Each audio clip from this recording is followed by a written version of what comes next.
Irido ang duwang persona kan makasalpok ang piglulunada ng motorsiklo sa sarong pampasaherong bus sa Barangay Sogoy, Castilla, Sorsogon, alas 7:57 kasubagong aga, Enero 27. Pigbisto ang motorcycle rider na si Juna Rogero, 22 anyos, asin Jericho Castillo, 22 anyos, kapwa residente kan Barangay Pinamanikihan, Ligao City. Pigbisto naman ang driver kan pampasaherong bus na si Bernabe Tampipi, 38 anyos, residente kan Gubat, Sorsogon. Basado sa investigasyon gikan sa syudad ni Legazpi, parehong pasiring sa Sorsogon City ang duwang bihikulo. Alagad pag-abot sa lugar kan aksidente, nag-left turn ng mga biktima na tiyempo man sa pag-overtake kan bus sa sarong bihikulo na nauli sa pagkakasalpo kaini sa mga biktima.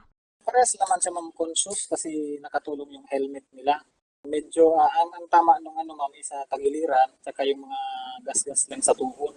Yung isa, yung background niya ma'am, isalik yung tama niya gas-gas. Pero ma'am, initially na yung PNP natin sa Ligao, nakikoordinate po ako doon. Tulos man ipigdalagan sa Sorsogon Provincial Hospital ang mga biktima na nagsapo nin tama sa manlain-lain na partekan sa indang lawas. Sigun sa pulisya, malinaw na igwang sala ang driver kan bus sa pangyayari. Kapag naghawak kayo ng manibela, dapat isipin palagi ang defensive driving. Kasi hindi natin alam kung anong mga pwedeng mangyari. Dapat defensive driving lang tayo para may iwas tayo sa aksidente ma'am. Nasa kustudiya pa siya kan Castilla Municipal Police Station, asin maatubang sa kasong reckless imprudence resulting to multiple physical injuries and damage to properties. Para sa mga baretang Tatak Bicol, Angeline Dagta.